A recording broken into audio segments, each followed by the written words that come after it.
Sir CBI उसके नाम से डिजिटल अरेस्ट का मामला सामने आया है। जो अहमदाबाद साइबर क्राइम ने 16 तारीख को एक एफआईआर रजिस्टर करी थी जिसमें एक सीनियर सिटीजन के साथ डिजिटल अरेस्ट के नाम से 1 करोड़ 15 लाख की ठगाई हुई थी।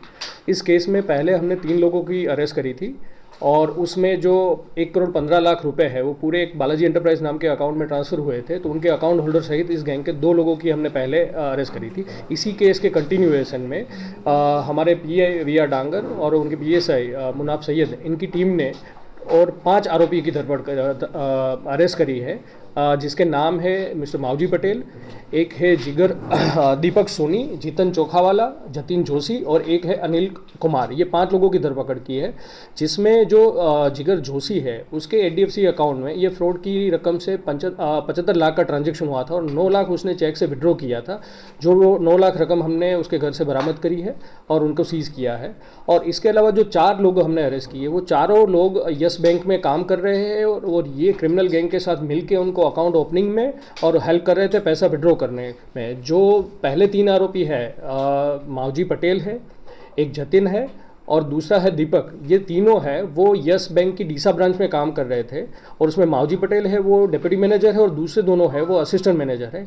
इन लोगों ने जो आगे पहले एक अक्यूज अरेस्ट हुआ था शिवराज, उनका एक अकाउंट 13 तारीख को खोला था यस बैंक की डीसा ब्रांच में और इसी एक सेविंग अकाउंट में जो केवाईसी करना चाहिए था उसमें जो लोकल एड्रेस जो अक्यूज अरेस्ट हुआ था उसका कोई डीसा में वो एक बेसिकली राजस्थान का था। इन लोगों ने अपनी तरफ से कोई भी एक एड्रेस डाल के उसमें 13 तारीख को ये अकाउंट ओपन किया और 14 तारीख को उसी अकाउंट में 1 करोड़ का जो फ्रॉड की अमाउंट उसमें आई थी उसमें 25 लाख विड्रॉ करने में इन लोगों ने चेक से उनकी हेल्प करी थी।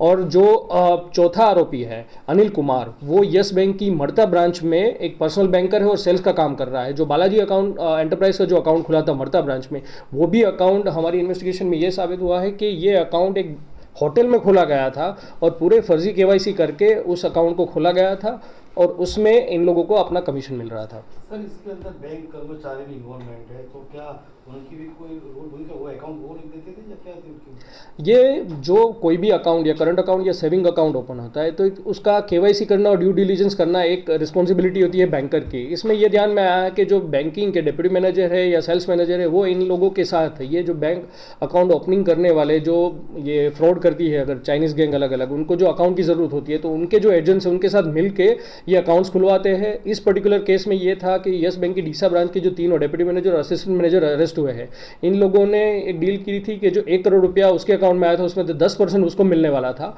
और उसमें से जो डीएफसी के अकाउंट में पैसा गया है वो भी जो दीपक है जो यस बैंक में काम कर रहा है उनकी मोहल्ले में एक लड़का रहता है, उनको बोला था उसने कि 75 लाख तुम्हारे अकाउंट में आएंगे, विड्रॉ करके तुम्हें हमें देना है, उसके बदले में तुम्हें 50,000 दिए जाएंगे और इन लोगों को 10% जो ट्रांजेक्शन होने उसका कमीशन मिलने वाला था। सर इससे पहले भी साइबर क्राइम ने सीबीआई के नाम से ठगी करते थे वो गिरफ्तार किया, तो कहीं ना कहीं उनके साथ कुछ जुड़े हुए ऐसा कुछ मामला नहीं, इसमें हमने पहले भी बोला था आपके माध्यम से कि ये जो कॉल करने वाली जो गैंग होती है वो कंबोडिया वियतनाम वहाँ पे बेस्ड होती है और उनके लिए जो ये क्राइम की जो प्रोसीड्स होती है वो अलग अलग म्यूल अकाउंट में ट्रांसफ़र की जाती है। तो म्यूल अकाउंट्स जो प्रोवाइड करने वाले लोग हैं वो टेलीग्राम या अन्य माध्यम से इन लोगों के साथ जुड़े होते हैं और ये जो क्राइम की प्रोसीड है क्रिप्टो करेंसी में उनको देने में मदद करते हैं। तो ये जो आप बोल रहे हैं लिंकेजेस, गैंग वहाँ पर काफ़ी सारी ऑपरेट कर रही है। तो जो पहले गैंग थी उनके साथ डायरेक्ट लिंकेजेस हमें अभी नहीं मिली है इसमें। और सर इसमें जागरूकता बढ़े उसके लिए आप क्या अपील करेंगे लोगों से कि लोगों को कैसे जागरूक रखें? हमने पहले भी बोला था अपने माध्यम से डिजिटल अरेस्ट जैसी कोई चीज़ नहीं होती। माननीय प्राइम मिनिस्टर ने जो बोला था कि ऐसे कोई भी अगर आपको कॉल रिसीव करते हैं तो स्टॉप थिंक और एक्शन जो प्लान बताया गया था कि आप पहले स्टॉप हुई। ऐसी कोई भी डिजिटल अरेस्ट जैसी चीज़ नहीं होती। अगर कोई भी पुलिस के नाम से आपको धमका रहा है तो आपका पुलिस स्टेशन का कांटेक्ट करिए या तो पहले आपका नज़दीकी कोई भी आदमी है फैमिली में उससे सर डिस्कस करिए। कोई भी पैसा इनको ट्रांसफ़र ना करिए। आजकल हमारे ध्यान में ये भी आया है, काफ़ी 2-3 केसेस ऐसे भी आए हैं जिसमें ये जो डिजिटल अरेस्ट करने वाली गैंग्स होती है वो पुलिस बन के लोगों को ये बोलती है आप घर छोड़ के अगर कोई वहाँ पे घर में कोई आदमी हो उनका या रिलेटिव हो तो उनको होटल में जाने के लिए बोलते हैं और होटल में उनका सिम कार्ड निकलवा के वाईफाई से कनेक्ट करवाने के बाद में फिर डिजिटल अरेस्ट की कार्यवाही होटल में करते हैं। ऐसे भी केसेस आ रहे। तो मेरी एक नम्र अपील है काफ़ी लोगों से कि ऐसा कोई भी करे तो प्लीज़ ऐसी कोई होटल में ना जाइए। या तो आप नज़दीकी पुलिस स्टेशन या साइबर क्राइम पुलिस स्टेशन का विजिट करें। और दूसरी एडवाइस मैं ये देना चाहता हूँ कि ये जो क्राइम की प्रोसीड है वो अलग अलग म्यूल अकाउंट में दी जाती है।